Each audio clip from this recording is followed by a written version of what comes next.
تو وہ نیب کو انوالو کرے گا۔ بہت حد تک سرکاری افسران کو نیب سے تحفظ دے دیا گیا۔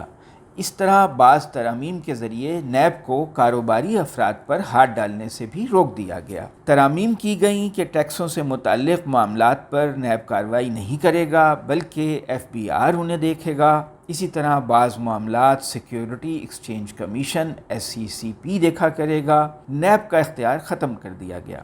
لیکن عمران خان کے دور کی ترامیم سے آصف زرداری، شریف خاندان اور بڑے بڑے سیاستدانوں کو کوئی فائدہ نہیں پہنچا۔ وہ بھی اپنے کرپشن کیسز ختم کروانا چاہتے تھے، عدالتوں کے چکر لگا رہے تھے، گو کہ فیصلہ نہیں ہوا لیکن کرپشن کے کیسز تو چل رہے تھے۔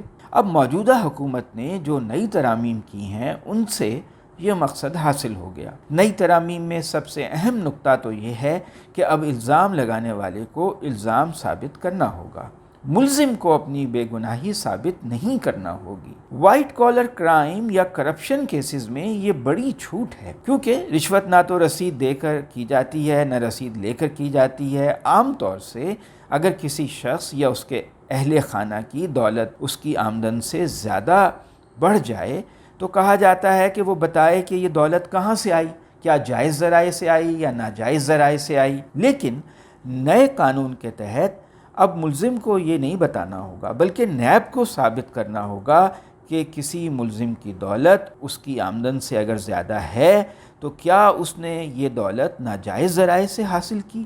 بارِ ثبوت ملزم پر نہیں ہوگا، احتساب کے ادارے نیب پر ہوگا۔ نیب کے قوانین میں جو ترامیم کی گئی ہیں آپ انہیں NRO 2 کہہ سکتے ہیں۔ NRO کا اصل مطلب تو یہی ہوتا ہے نیشنل ریکنسیلیشن آرڈیننس، جو کہ جنرل مشرف نے متعارف کرایا تھا کہ پچھلے سارے مقدمے ختم کر کے قومی مفاہمت کی جائے۔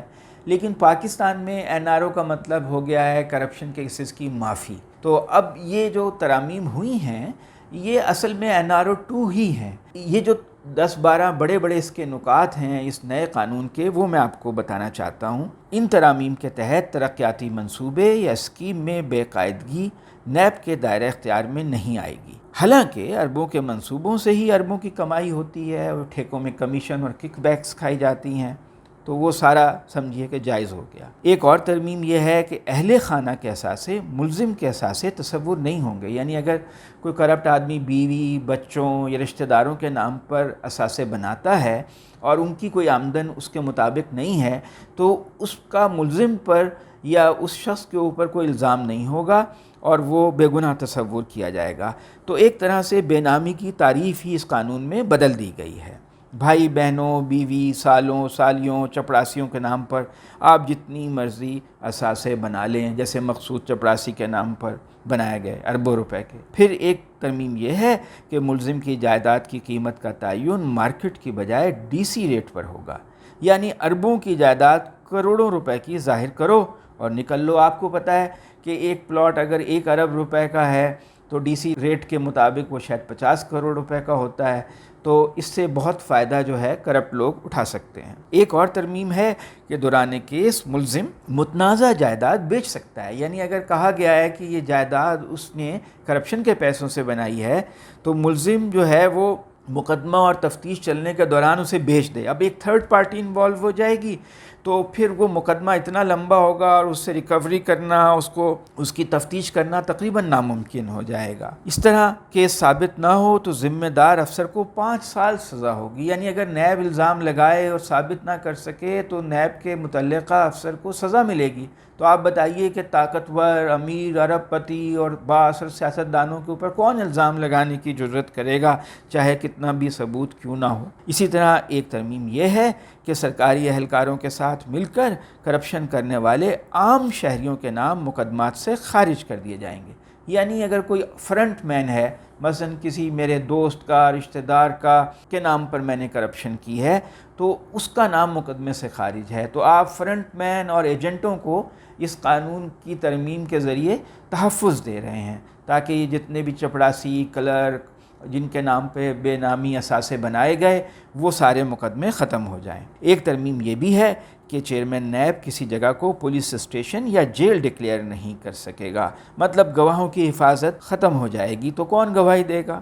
ایک ترمیم اور ہے کہ نیب صدر مملکت کے ماتحت نہیں ہوگا بلکہ وزارت داخلہ کے ماتحت ہوگا۔ تو وزیر داخلہ سیاستدان ہوگا، جس کی سیاست میں حکومت ہوگی، جو سیاسی پارٹی حکومت میں ہوگی، وہ جو چاہے نیب کے ساتھ کرے، اس کے لوگوں کے ٹرانسفر کرے، پوسٹنگ کرے، ان پہ اتنا اثر و رسوخ ہوگا کہ وہ اس حکومت کے خلاف کوئی کام ہی نہیں کر سکیں گے، اپنے سفارشوں کو آپ بھرتے چلے جائیں۔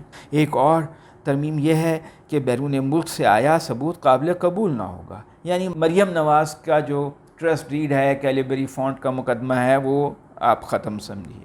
ایک اور ترمیم ہے کہ ملزم کے اثاثوں کی منی ٹریل دینے کی ذمہ داری ملزم پر نہیں ہوگی، نیب پر ہوگی۔ مطلب نواز شریف نے جو فلیٹس ملک سے باہر بنائے، اب نواز شریف کی ذمہ داری نہیں ہے کہ وہ منی ٹریل دیں، بتائیں کہ اس کے لیے پیسہ کہاں سے آیا، یہ نیب کو بتانا ہوگا۔ تو ان کے کیسز بھی آپ ختم سمجھیے۔ اثاثوں کی تعریف بھی بدل دی گئی ہے، اس کی وجہ سے شہباز شریف اور آصف زرداری کے جو جعلی ٹی ٹی اور بینک اکاؤنٹس کے مقدمے ہیں وہ ختم ہو جائیں گے۔ مفاد عامہ کا جو کیس ہے، جیسے کہ مداربہ کیس تھا، ڈبل شاہ کیس ہے، یا ہاؤسنگ اسکیموں کے فراڈ کے کیس ہیں، اس میں نیب انکوائری کر سکتی تھی، اور اب اس میں یہ شرط لگا دی گئی ہے کہ اگر 100 کم سے کم متاثرین ہوں تو پھر نیب جو ہے وہ انکوائری کر سکے گی۔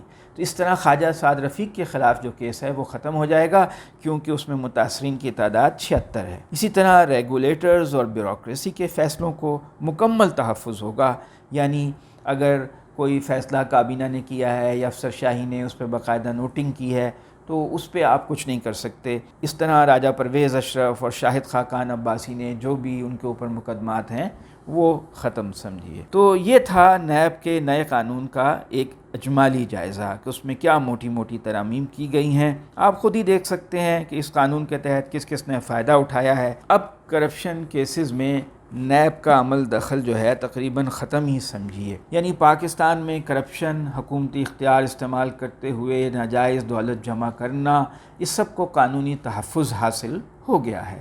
احتساب کا عمل فنش، صرف نام کا احتسابی ادارہ نیب رہ گیا ہے، عملاً اس کا کوئی وجود نہیں۔ زیادہ سے زیادہ یہ ہوگا کہ سیاسی بنیادوں پر مخالفین کے خلاف ایف آئی اے یا اینٹی کرپشن اسٹیبلشمنٹ سے کیسز بنوائے جائیں گے، جیسے ابھی عثمان بزدار کے خلاف شور مچایا ہوا ہے۔ اسی طرح کچھ اور کیسز، ان سے سیاسی فوائد حاصل کیے جائیں گے اور وہ بدنامی کرنے کے لیے چلاتے رہیں گے، لیکن عملاً کسی کرپٹ آدمی کو سزا، بڑے آدمی کو، کسی سیاستدان کو، دولت مند آدمی کو سزا نہیں ہو سکتی اب نیب کے نئے قانون کے تحت۔ تو جناب یہ تھی آج میری رپورٹ۔ اب آپ میرے چینل کو سبسکرائب ضرور کیجیے گا۔ شکریہ۔